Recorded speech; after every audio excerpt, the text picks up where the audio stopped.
نحمده ونستعينه ونستغفره ونعوذ بالله من شرور أنفسنا ومن سيئات أعمالنا من يهد الله فهو المهتد ومن يضلله فلن تجد له وليا مرشدا أشهد أن لا إله إلا الله وأشهد أن محمدا عبده ورسوله نبي المصطفى محمد صلى الله عليه وسلم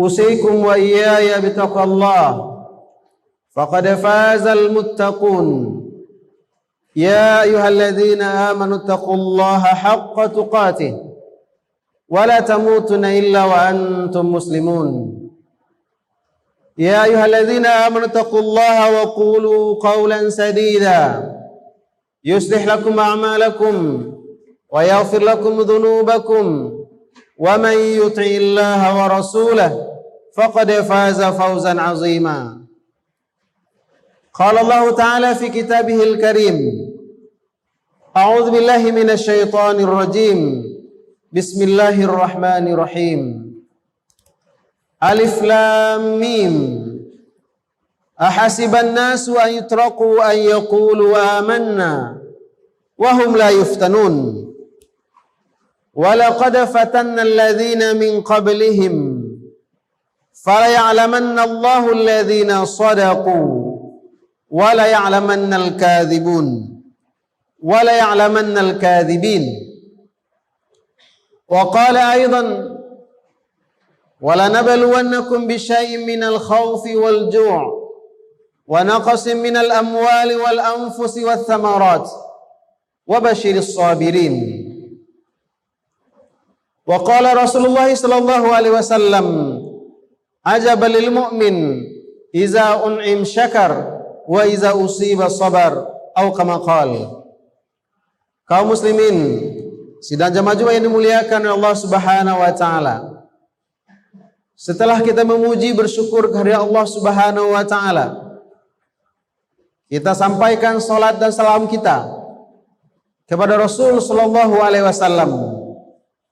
Contoh teladan dalam kehidupan, contoh teladan dalam semua urusan. Jangan kita menganggap Rasul sallallahu alaihi wasallam contoh teladan dalam urusan beribadah. Tidak.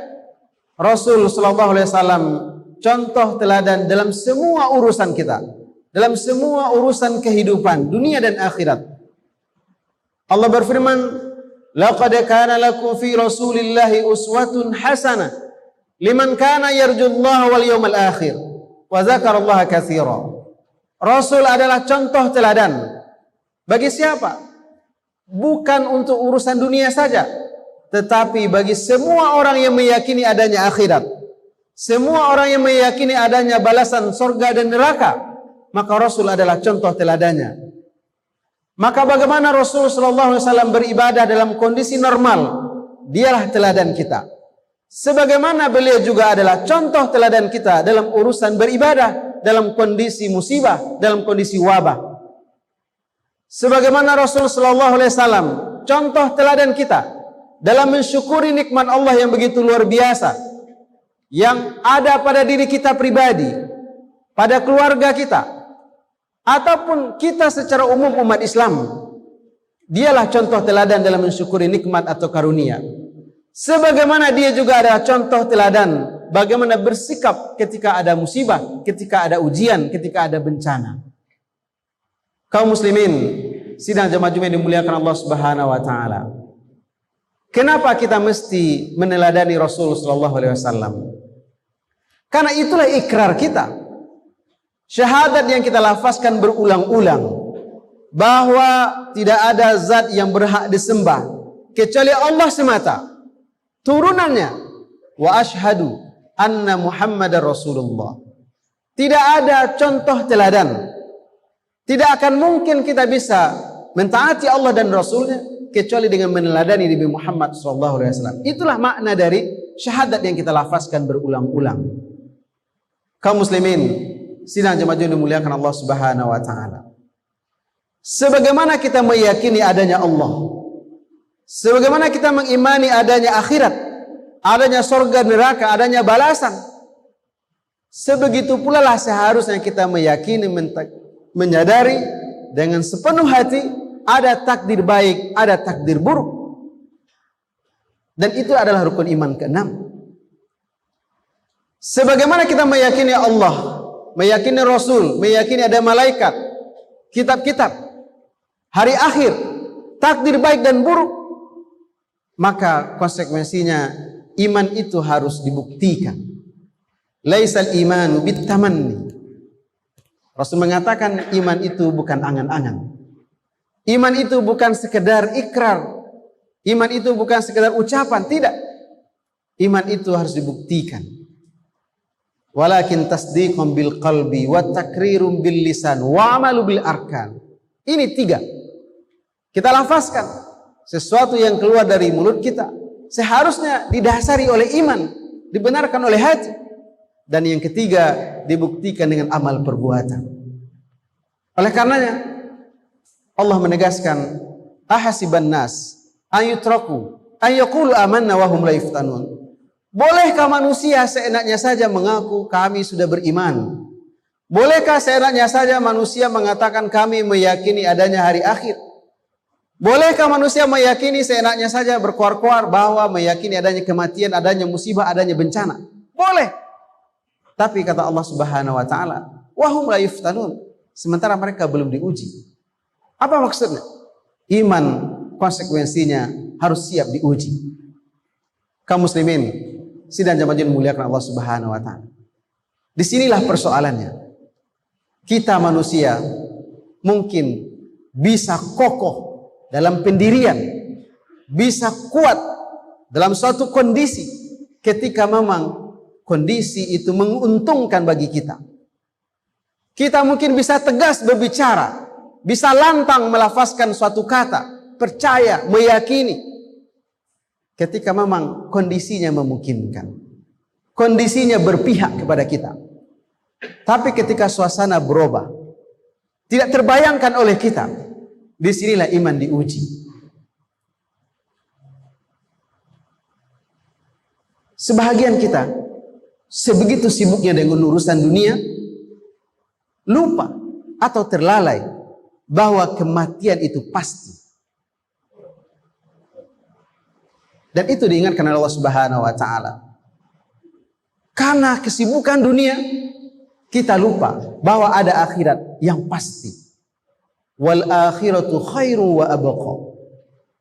Sebagaimana kita melihat dunia ini normal, dunia ini stabil, sehingga akhirnya kita berpacu mencari kehidupan, berpacu mencari rezeki, berpacu mencari jabatan.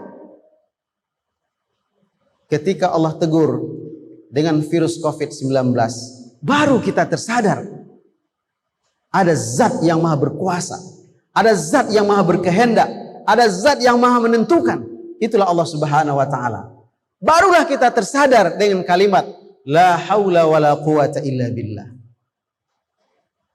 Sebagaimana kita sebegitu sibuk dengan urusan dunia, lalu tiba-tiba la qadarallah, ada karib dekat kita, ada saudara dekat kita, atau mungkin keluarga inti kita yang meninggal, baru kita tersentak, baru kita tersadar, oh ternyata kematian itu pasti. Itulah ujian bagi umat Islam. Kaum muslimin, sidang jamaah dimuliakan Allah Subhanahu wa taala. Tetapi kita tidak perlu bersedih. Kondisi kejiwaan kita seperti ini, kadang taat luar biasa, apalagi di momentum Ramadan sebelumnya.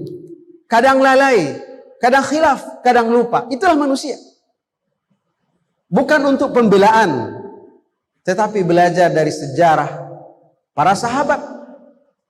Orang selevel Umar bin Khattab pun karena begitu cintanya dengan Rasul sallallahu alaihi wasallam, karena begitu akrab dan dekatnya dengan Rasul sallallahu alaihi wasallam, setiap hari bertemu, sampai-sampai Umar bin Khattab tidak percaya, tidak meyakini bahwa Nabi Muhammad itu adalah manusia yang juga akan meninggal.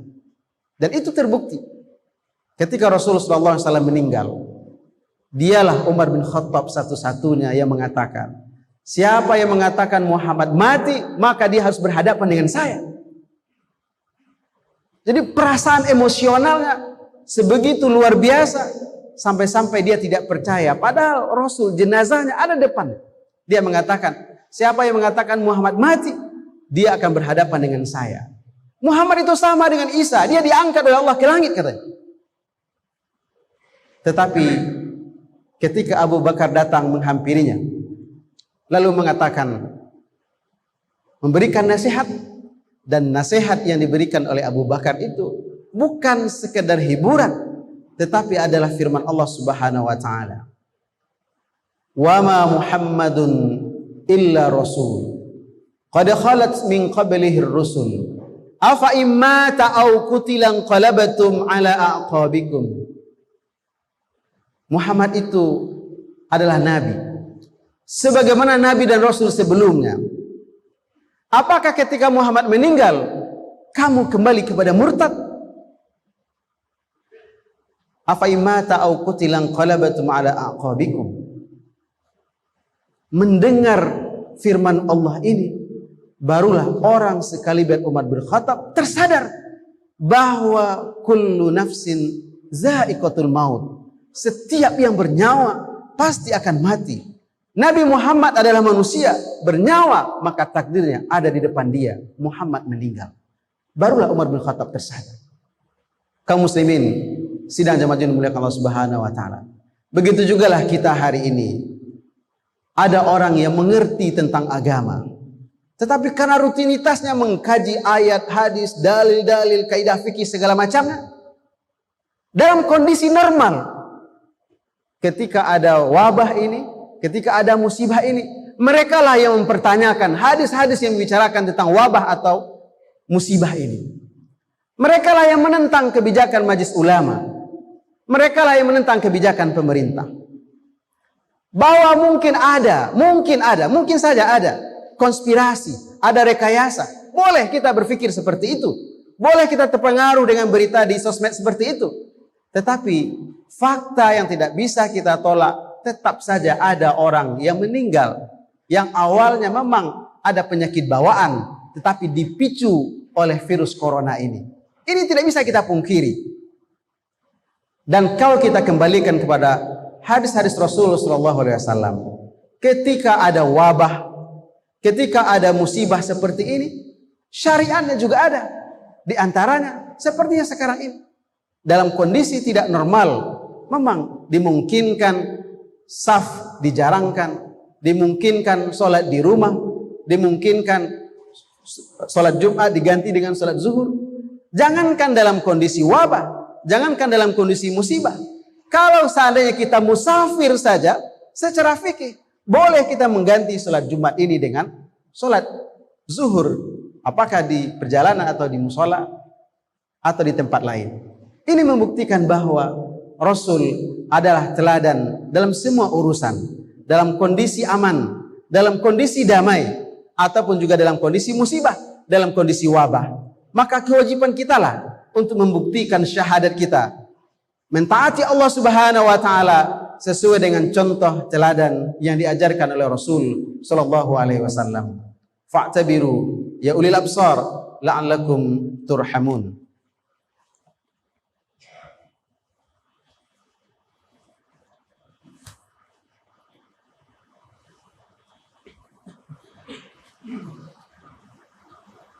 Alhamdulillahi rabbil alamin. Wassalatu wassalamu ala ashrafil anbiya'i wal mursalin wa ala alihi wa sahbihi ajma'in.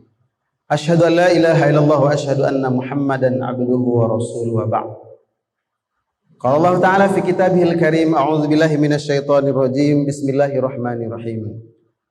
Wa la nabluwannahum bisyai'in minal khaufi wal ju'i wa naqsin minal amwali wal anfusi was samarat wa basyiris sabirin alladzina idza asabatuhum musibah qalu inna lillahi wa inna ilaihi raji'un. Kaum muslimin sidang jemaah yang dimuliakan Allah Subhanahu wa taala, pada khutbah pertama sudah kita sampaikan bahwa Rasulullah sallallahu alaihi wasallam adalah teladan buat kita dalam semua kondisi, dalam setiap situasi. Maka kewajiban kita adalah untuk membaca syariat Allah Subhanahu wa taala, membaca sirah, mempelajari hadis-hadis Rasul sallallahu alaihi wasallam. Kenapa? Karena begitulah sunnah kehidupan.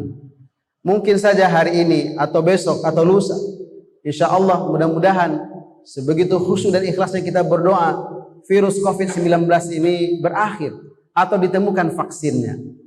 Apakah selesai? Tidak. Mungkin saja ada ujian berikutnya. Karena begitulah sunnah kehidupan. Allah akan uji kita dengan macam-macam bentuk ujian. Mungkin saja rasa takut, rasa cemas, dan baru akan terasa oleh kita sebegitu mahalnya rasa aman. Mungkin saja panen berhasil, tetapi kita kekurangan buah-buahan. Terasa betul oleh kita sebegitu nikmat dan mahalnya buah-buahan. Mungkin saja buah-buahan cukup, rasa aman ada, tetapi kullu nafsin za'iqatul maut, kita kekurangan nyawa, ada yang meninggal dan macam-macam. Mungkin meninggal di atas tempat tidur, mungkin meninggal karena kecelakaan, macam-macam. Mungkin meninggal karena gempa, macam-macam ujian yang Allah berikan. Maka bagi kita orang beriman, bukan masalah ujian-ujian itu, tetapi bagaimana kita mensikapi ujian atau musibah yang Allah berikan. Kalau Allah takdirkan kita meninggal, tidak masalah, karena kita adalah makhluk yang bernyawa. Tetapi pertanyaannya, apakah kita meninggal dalam keadaan husnul khatimah, ending yang baik, atau na'udzubillah min dzalik, su'ul khatimah, akhir yang jelek. Oleh karenanya Rasul mengajarkan kepada kita, apapun yang terjadi, dalam situasi apapun, pastikan kita adalah orang yang beriman, yang dalam perilakunya nampak, idza un'im syakar wa idza usiba sabar. Ketika diberi nikmat, ketika dapat fasilitas, ketika diberi karunia, dia bersyukur kepada Allah Subhanahu wa taala. Atau ketika diuji, dapat musibah, dapat bencana, dia bersabar atas ujian atau musibah yang Allah berikan. Maka begitulah orang mukmin, menakjubkan, dan kedua-duanya memang berujung dengan pahala. Bersyukur, tambah nikmat, berpahala. Dapat ujian, bersabar, juga mendapatkan pahala dari Allah Subhanahu wa taala. Innallaha wa malaikatahu yusholluna 'alan nabi. Ya ayyuhalladzina amanu shallu 'alaihi wa sallimu taslima. Allahumma shalli 'ala Muhammad wa 'ala ali Muhammad kama shallaita 'ala Ibrahim wa 'ala ali Ibrahim wa barik 'ala Muhammad wa 'ala ali Muhammad kama barakta 'ala Ibrahim wa 'ala ali Ibrahim fil 'alamin innaka Hamidum Majid. Allahumma ighfir lil muslimina wal muslimat wal mu'minina wal mu'minat al ahya'i minhumul amwat. Rabbana zalamna anfusana wa illam taghfir lana